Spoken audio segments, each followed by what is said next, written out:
로마서 6장 4절에 보면 그러므로 우리가 그의 죽으심과 합하여 세례받음으로 그와 함께 장사되었나니 이는 아버지의 영광으로 말미암아 그리스도를 죽은 자 가운데 살리심과 같이 우리로 또한 새 생명 가운데 행하게 하려 함이니라.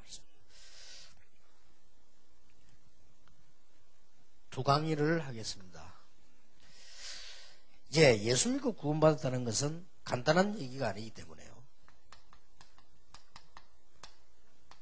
이 단어로 부족합니다만은 한국말이 뭐 별로 없으니까 하나님의 풍성한 은혜를 누립니다. 조금 미안한 얘기입니다만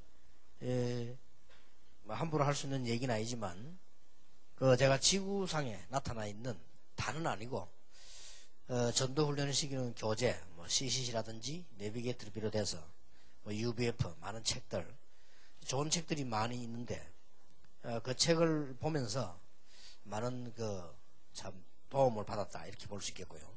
그러나 그 책들 특징이 있어요. 이게 어떤 특징이 있는 거 하니까 거의 다가 복음을 대충 설명했다는 거예요.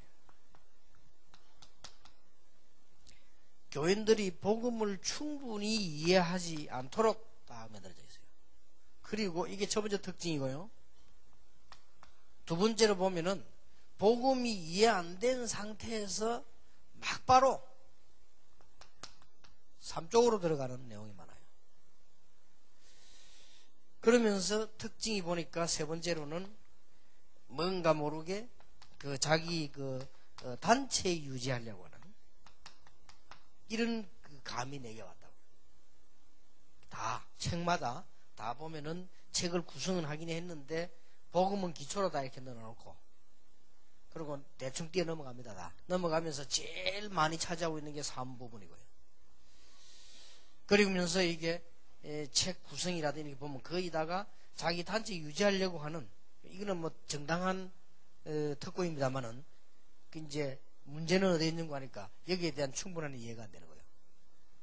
그래서 이래서는 안 되겠다 하는 생각이 들었고요. 또 이제 전도 훈련하는 데들 가서 대충 보면 거의 같아요. 그래서 저래 가지고는 세계복음만 불가능하다. 그리고 세계복음만은 되는데 사람은 많이 혹시 모일지 몰라도 그 영적 문제 해결이 어렵다. 그래서 제가 미국의 트리니티 신학교 가서 강의를 했는데 그 중에 한 명이 그랬어요. 박사 한 명이 자기는 이제 공부는 다 끝났고 논문 통과하면 된다고 하는데 그 사람 쓴 논문이 그리스도에 대한 박사학위였어요. 그분이 제가 그런 얘기를 했습니다. 목사님, 제가 그리스도에 대한 박사학위 논문 통과만 남았는데 부끄럽다는 거예요. 자기는 그저 글자 몇 개 골라가지고 그리스도 이렇게 했는데 목사님 얘기 들어보니까 정말 그리스도 내가 실제로 잘 몰란 것 같다. 본인이 그렇게 고백을 하더라고요. 그러니 이제 그 사람이 나빠 그런 것이 아니고 학교가 나빠 그런 것도 아니고 이런 식으로 갔기 때문에 그래요. 그래서 저는 그렇게 보지 않습니다. 풍성한 하나님의 은혜가 있습니다. 이 복음 안에. 그래서 목사님들 그 다음에 다락방으로 가시는 분들은 요거 반대되게 해야 됩니다. 그게 하나님이 기뻐하시는 거예요. 그 말은 무슨 말인가 하니까 강단에 설교하실 때 설교 준비를 다 해놓고는 몇 가지 꼭 점검을 하셔야 됩니다. 설교 준비를 다 하셔놓고는 반드시 점검해 가서 나누어서 넣어야 돼요. 그게 뭐냐? 새신자와 앉아있다는 걸 알아야 돼요. 그것도 아주 고통 중에 말은 하지 않았지만 이 사람이 교회에 앉아있다는 것을 절대로 놓쳐서는 안 돼요. 그래서 성경 해석을 그러면요 많이 하나님이 원하는 쪽으로 가집니다. 성경 해석을 잘하는 것도 중요하지만 하나님이 원하시는 쪽으로 해야 돼요. 이게 분명히 들어가야 됩니다. 아니면 세상 사람이 없다 할지라도 항상 이게 묻어 들어가야 돼요. 항상 이걸 근거로 해서 돼야 됩니다. 그러면 설교를 한 1년 들어버리면 자신도 모르게 이렇게 변화지죠. 자신도 모르게 풀이 내리게 됩니다. 이거는 항상 들어가야 되는 것입니다. 그리고 이제 많은 중직자 평신도 있기 때문에 설교 부분에서는 반드시 삶, 실제적으로 어떻게 될 것이냐 아주 하나씩 꼭 들어가야 됩니다. 그 본문에 의해서 구체적인 거. 그러니까 설교 구체적이지 못하고 뜬구름 얘기하면 안 되죠. 평신도들은 구체적으로 얘기할 때 빗나갈 수 있습니다. 그리고 그걸 조금 주의해야 되고요. 그래서 신학 공부를 평신도 하는 게 좋다는 것은 빗나가니까. 빗나가지 않도록 구체적으로 얘기하다 보면 빗나가집니다. 자칫 잘못하면 이제 아주 신학을 제대로 했고 아주 똑똑한 사람들은 구체적으로 들어가면 들어갈수록 구차가 되는데 그걸 제대로 안 해버리면 구체적으로 들어가면 빗나가져요.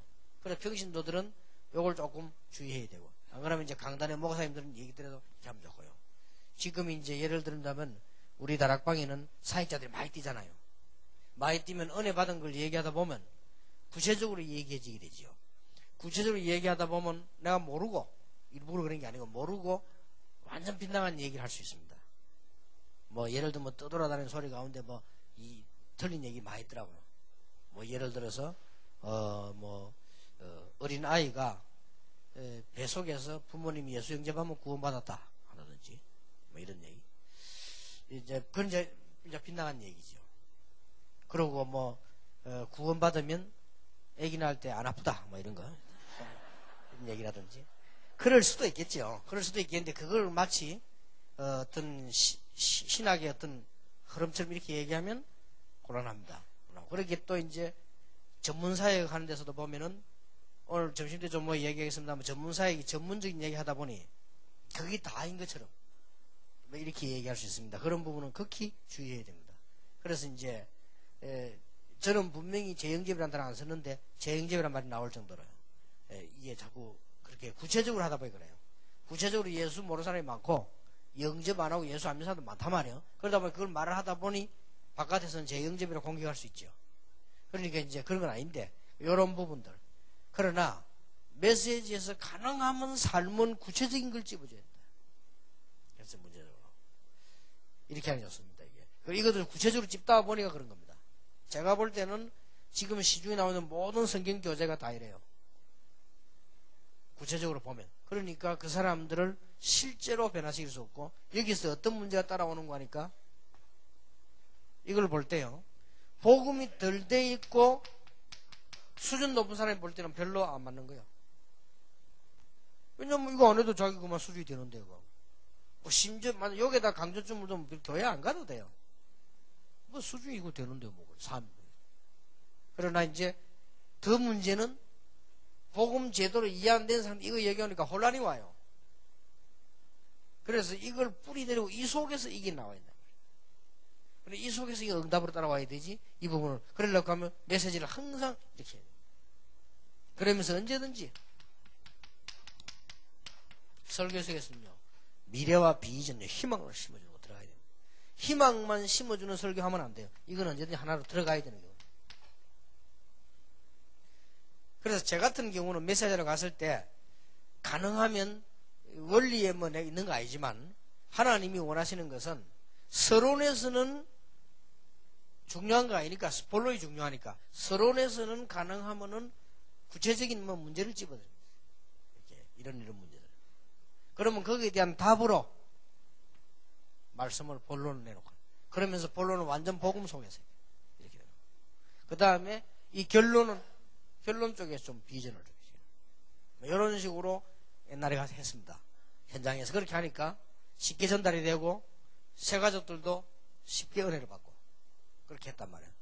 그렇게 하는 게 좋아요. 지금 현재 시중에는 많은 책들이 있습니다만은 새 가족들이 보기에는 좀 그렇습니다. 그래서 한 장씩 만드는 이유도 실제로가 해보면 그렇게 해야 됩니다. 그래서 만약에 다른 단체에서 만든 책을 가서 써보면요 성경 공부 잘 안 돼요. 왜냐하면 책 중간에 하고 있는 또 사람 오지요. 또 보면 어떤 사람 책도 안 갖고 옵니다. 또 어떤 사람 책 갖고 있다 또 잃어버리기도 하고요. 잘 안 돼요. 그래서 그거는 아주 수준이 높은 대학생들 몇 명, 아니 직장으로 이건 가능하지만은 그래서 가서 마구잡이를 하려면 페이퍼 한 장으로 하는 게 제일 좋다. 그래서 그게 페이퍼 한 장으로 한 겁니다. 요것도 페이퍼 한 장씩 대저가 묶어진 겁니다. 그런 거기 때문에 그 이해를 해야 돼요. 어떤 거는 이 말을 반말했다가 어떤 거 올렸다가 이렇게 되어 있습니다. 내용이 보면 어떤 것은 뭐 끝까지 다짜까지 있다. 어떤 거는 뭐 말을 줄일 수도 있거든. 그거는 이제 그때 쓸 때 쓴 거라서 그래요. 그걸 이해해야 되고요. 그러나 요거는 분명히 이름 갖고 가셔야 됩니다.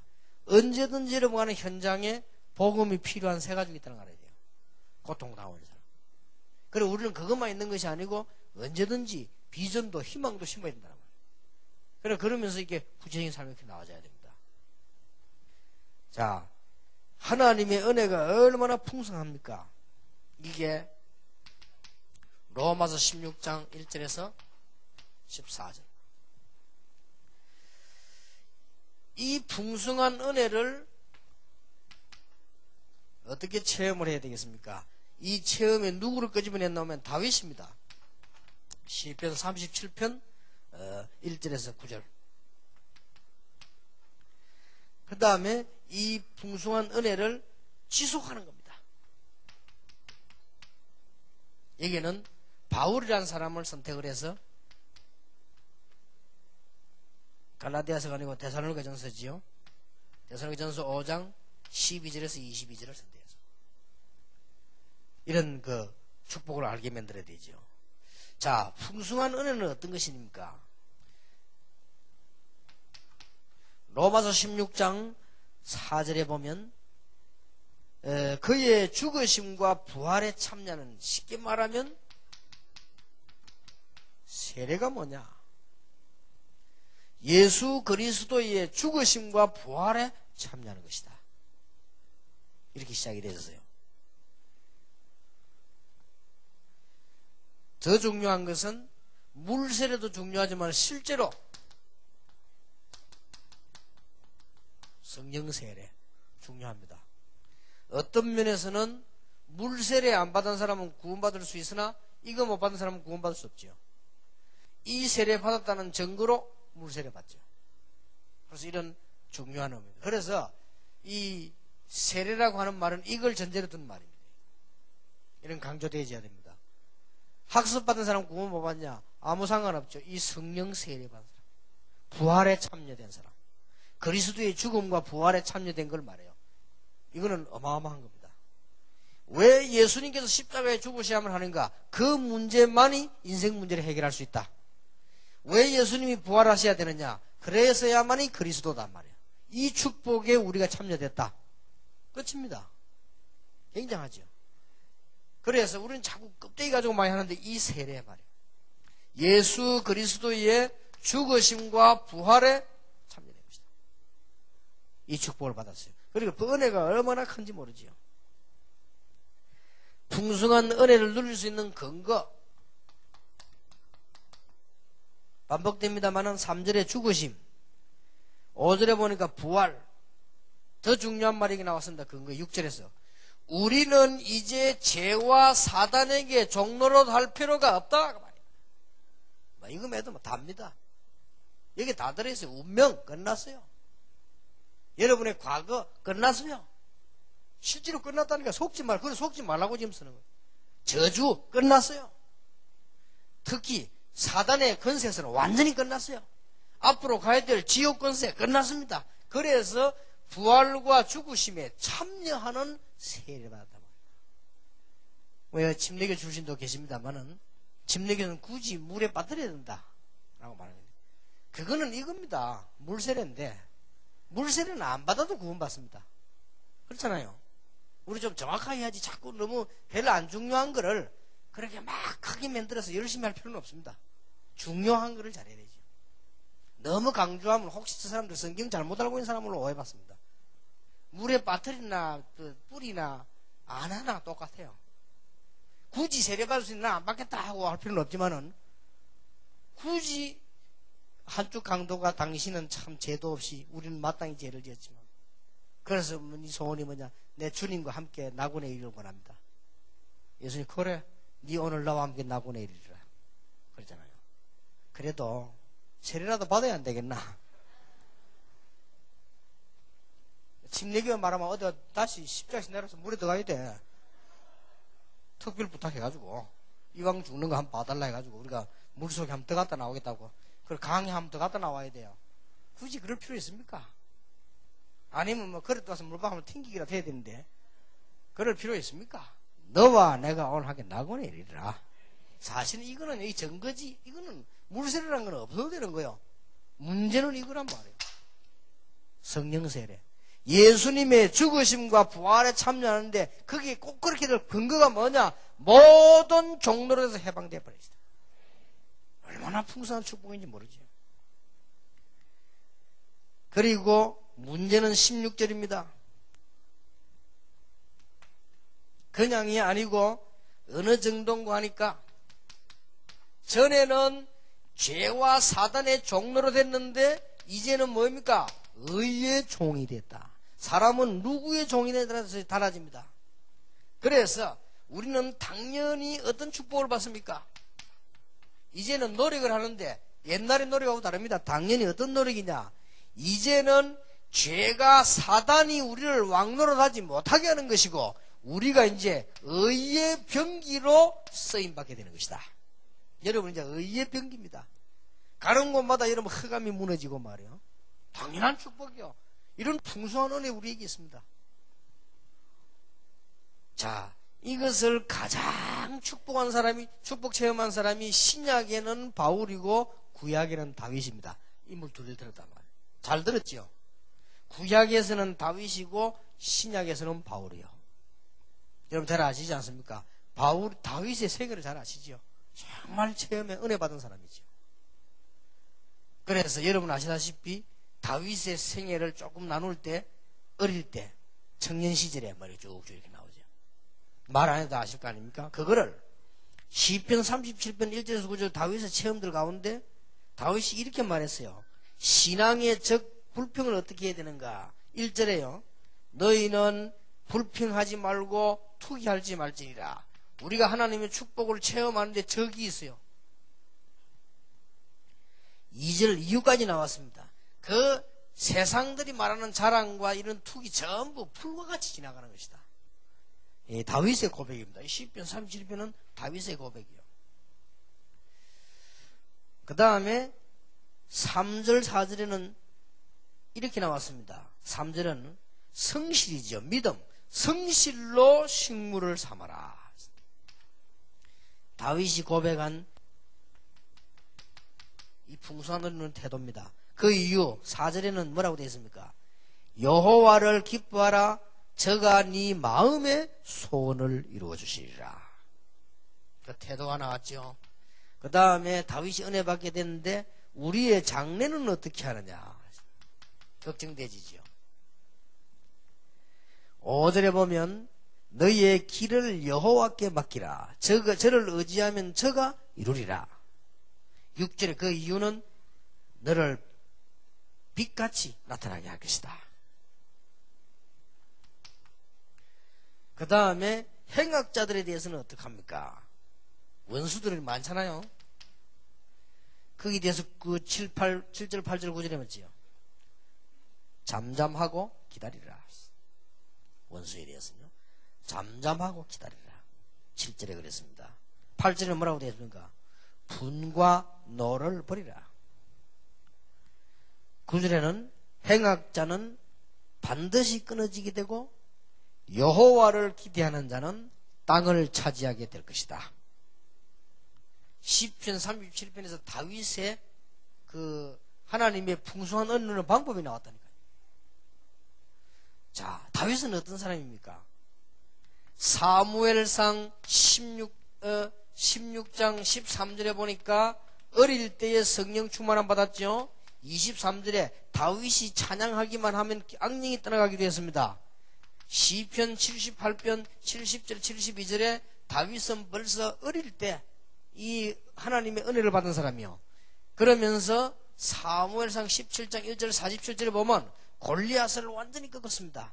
다윗이 어려움 당할 때 시편 23편에 보면 완전히 여호와의 인도를 받았습니다. 그래서 더 큰 승리했습니다. 다윗이 왕이 됐을 때는 역대상 29장 10절 14절에 하나님이 가장 소원한 것을 이루어드렸습니다. 이게 다윗입니다. 자, 이런 다윗이 어떻게 승리를 계속하게 됐냐?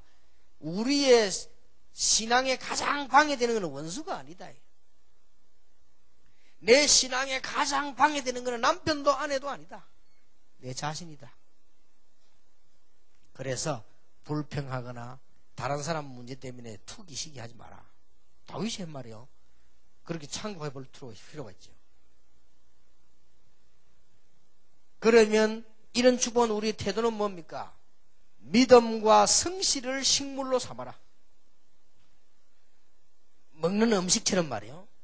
왜냐하면 여호와를 기뻐하면 저가 네 마음의 소원을 이루어줄 것이라. 뭘로 가지고 기뻐합니까? 여호와를 기뻐하면 저가 네 마음의 소원을 이루어줄 것이라. 우리의 적은 상대가 아닙니다. 마귀도 아니고 내 속에 있는 불평식입니다. 여기에 속지 말아라. 그 다음에 뭐지요? 미래는 어떻게 하느냐? 너희의 길을 여호와께 완전히 맡기라. 그러면 저가 이룰 것이다. 특히 원수일에서 어떻게 합니까? 잠잠하고 기다리라. 그리고 거기에 분노에 속하지 마라. 그러면 반드시 땅을 차지하게 될 것이다. 이렇게 나왔어요. 이 풍성한 은혜 누린 사람의 고백입니다. 자, 신약 성경에 어쩌면 지구상에 제일 큰 축복을 풍성한 은혜를 누린 사람이 바울입니다. 어떻게 누리느냐가 데살로니가전서 5장 12절 22절에 나옵니다. 사람에 대해서 나왔습니다. 여기도 역시 사람에 대해서요. 주의 종들을 귀히 여기고 형제끼리 서로 화목하라. 화목, 사랑, 존경 나왔습니다. 굉장히 중요하죠. 그 다음에 16절에는 항상 기뻐하고 17절에는 쉬지 말고 기도하고 18절에는 범사에 감사해라. 기쁨, 기도, 감사, 그리고 끝에서는 성령의 역사와 말씀, 예언이라고 했죠. 그것을 놓치지 말아라.